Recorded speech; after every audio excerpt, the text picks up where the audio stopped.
If you have ever been a parent at a school pickup, or for that matter, if you ever been the child at a school pickup, you know something about voice. 100 kids spill out of the door at once. 100 parents are calling names. And somehow, across all the noises, your child turned their heads. They walk straight toward you. No one taught them how to do that. They just know the sound of a voice that has been calling them home since before they had a word for home. That's a small miracle we stop noticing. But this week I have been thinking about how easily the same skill gets lost. Or worse, how easily it gets hijacked. While I was in Korea, I kept hearing this in the same story. A friend of a friend, a man who had worked hard in his life and never had much to begin with, answered his phone one day. The voice on the other end sounded official and sounded safe, sounded like someone who knew what he was doing. By the time the call ended, everything the man had saved was gone. Every dollar, every penny. He is living now in another friend's factory. And the hardest part, this is what broke my heart. The hardest part is how we talk about it. And he blames himself. I was stupid. I should know. I should have known better. I was greedy. No, he was not greedy. He followed the voice he thought was safe. The voice was a thief.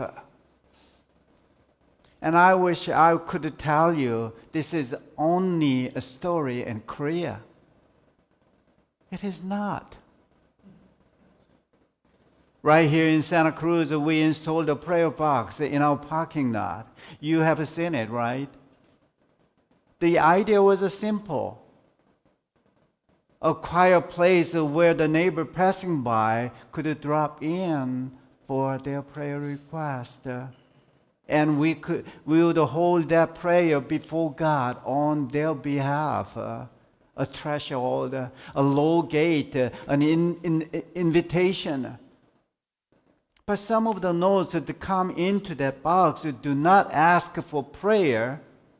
Some of them carry another kind of a voice that uses the language of faith to attack our gay neighbors, our immigrant neighbors, this reconciling congregation itself, a voice dressed in shepherd costume. I have held those letters in my hands, and every time my heart aches in the same way. Because this is exactly how the thief works. Not by sounding dangerous, but by sounding holy. Maybe you have been there too. Maybe not with the money. Maybe with a relationship. Maybe with a job that sounded like a calling, but turned out to be a cage. Maybe with a version of faith that promised abundant life and delivered only exhaustions and fear. 100 voices are calling. How do we know the one we should follow?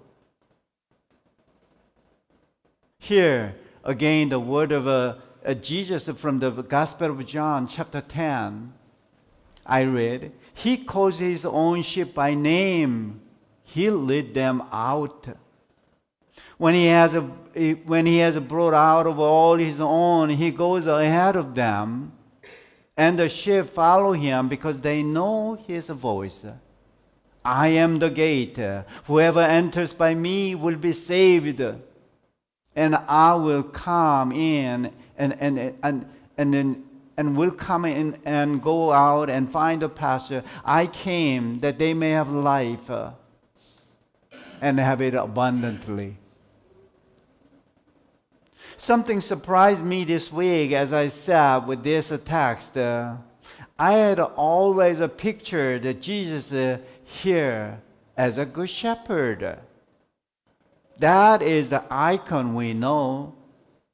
The stained glass window, the Sunday school class at the poster. But if you read verse 1 through the 10 and carefully, Jesus never actually call himself a shepherd. Not yet. That comes a few verses later.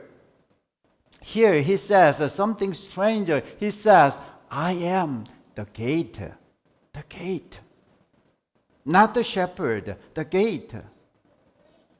The threshold, the doorway, the place you have to pass through. I had to sit with that for a while. You know what? There's just something else in this text that hit me this week that I have never noticed before. And once you see it, you cannot unsee it. In John chapter 9, the chapter right before this one today, the Pharisees have just thrown the healed blind man out of the synagogue. The Greek word they used for thrown out is ekbalo. Ekbalo. That same verb, the very same verb Jesus used 3 sentences later in verse 4, when he described what the true shepherd does. He says the shepherd lead them out. Lead them out. Ekbalo. Same verb, but opposite meaning. The Pharisee used that verb to throw someone out of belonging. Jesus used it to drive his sheep out into the freedom, into pasture, into the life. Do you feel that difference? This is what Jesus is doing in this the whole discourse. He is speaking directly to religious leaders who have just climbed over the wall of their own authority, who have used their gaze to shut people out. And he's telling them that is not the shepherd does. A true shepherd comes in through the gate and call each sheep by name and drive them not out of belonging, but out into the pasture, into the freedom, into the life. Now I want to be honest with you. Recognizing a voice like this, and shepherd voice from the stranger's voice, this is not a skill you download. Let me tell you a small story. Years ago, when I was still living with my parents in Korea, the holiday would come and my father would say to me, tell your brothers and sisters not to come this holiday this year. They have their in-laws to visit. I don't want to give them a burden. So call them and not to come. Well, on the surface, that sounded clear. But underneath his word, I could hear something else. I could feel his loneliness. I could hear that. I could hear him missing his children so much. So I would quietly call my sibling and said, hey, come anyway. I know you have to go to somewhere else, but to come anyway, even late at night. Your father is really missing you. I didn't recognize my father's true voice because I was clever. I recognized it because I had lived long enough with him. And this is exactly what Jesus is pointing to when he talks about the sheep. In his word, in his world, the sheepfold was not a private pen. It was a communal stone enclosure and open to the sky where several flocks slept together at night under one gatekeeper. Every morning, each shepherd would come to the gate and call, not shout instruction, not give a command, just a call. And out of that mess of animals, only his own sheep would lift, and only his own sheep would lift their head and walk toward him. The rest stayed where they were. It was not because those sheep was clever. It was because they had lived alongside that voice long enough that the voice had become the shape of their life, their days. So Derek Weber, a director of and preaching notes for our denominations, reflect on this passage and said something worth and carrying. There is a lot of movement in the Christian life. We don't just sit. We come in and we go out. And the gate is not there to trap us. The gate is there to give us a rhythm. Rest and mission and pasture and pilgrimage. The voice we are looking for is not the loudest in the room. It is oldest in our days. And then Jesus says something that cracks the whole passage open. I came that they may have a life and have it abundantly. The thief, whoever that thief is, whatever shape the thief this week, whatever that thief writes on a note to drop into a prayer box, the thief steals, thief kills and destroys. Jesus does something else. Jesus opens. I want to come back to that school pickup image for a moment. The hundreds of voices, the child turning their head. What I didn't say earlier is this: the child doesn't turn their head the first time they hear the voice. Not really. The child turns. Their child turns because the years of being called by that voice have shaped them. Every dinner is ready. Every time, and come here, sweetheart. I've got you.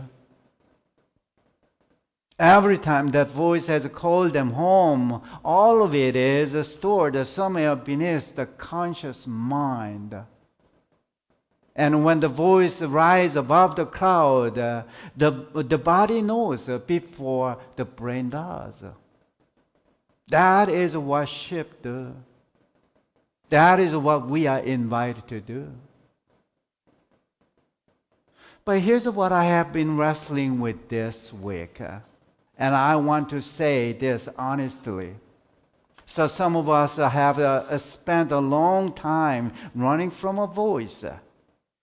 Not the stranger's voice. The voice of belonging itself. The voice of a table we got hurt at. Let me tell you a small story. On this trip, I had a family reunion. My brother and 3 sisters and myself all gathered together in Korea. And for the first time in years, small things, a dinner table. And when we got together, so we shared all kind of memories. It was just so funny because it was the same thing, but it's a different the angles to see that. But before we gathered and there, I remembered something I had carried more than 50 years in my the heart. Small things, a dinner table. And my older brother and me and fighting over the last bit of the food, and spoon and thrown, and blood on the table. My brother running out of the a house right away. Yeah. So his first time running away. I was just a child though. I thought it was just playing a game. But I have come to believe this many years later, that the running he did that night shaped some part of his life.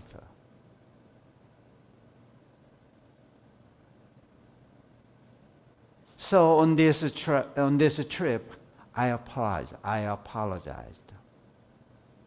I thought I was a victim because I got some really scar and then there. But I realized from the different perspective about what I did. So I said I was sorry, and something in him let go. And this is what moved me the most. He asked me a question. He said, well, now I have started going to church. But how do I pray? I do not know how to pray. The sheep who run the farthest sometimes hear the voice most clearly. The gate is opening inward, and he is walking back through and ask his own brother and how to pray. That is what abundant life looks like, I think. Not a life where no one ever runs from the table, but a life where the voice keeps calling, keep waiting, and keeps leaving the gate unlocked until the one who ran is ready to come back and ask, how do I begin my life again? This is what our church is trying to be in Santa Cruz. It is why we refuse to let the parking lot become just a parking lot when someone has nowhere safe to sleep. We are not building a fortress. We are trying, however clumsily, to be a gate. A threshold low enough that someone who has been running can walk back through that. A rhythm of coming in for rest and going out for the mission. Last week, through video and the message from the Korea, I shared with you my strange dream. A dream of a stone that walked beside me on a hard road, making the climb feel almost like a play and easy and light. I say then that the stone was the comforter, the one who walks with us even when we don't recognize them. This week, I want to tell you the other side of that same truth. The comforter who walks beside you on the Emmaus road is the same one who calls you by name at the gate. The presence who made your road lighter than it should have been is the same voice who says, I am the gate. Come in and go out and find a pasture, find your meaning and find your life there. And the question this morning is whether we have been listening for that at presence, both faces of it. Which means all of us, every one of us, need to ask a question this morning. So I want to try something. Here's a question on the screen. And I want you to turn to the one person near you. For each person has 1 minute to share with each other briefly, honestly, your response to this question. Whose voice have I been following this week? Is it the voice that is calling me into the freedom? You guys have 1 minute, each person. So share with the person next to you.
When you leave this place this morning, listen for your name. Listen for it. In the quiet, listen for it. In the noisy grocery parking lot of your own life, listen for it. Across the crowd of voices claiming to know what is good for you. The one who calls you has been calling you since before you had a word for home. And the gate is still open. Let us walk through that gate. Amen.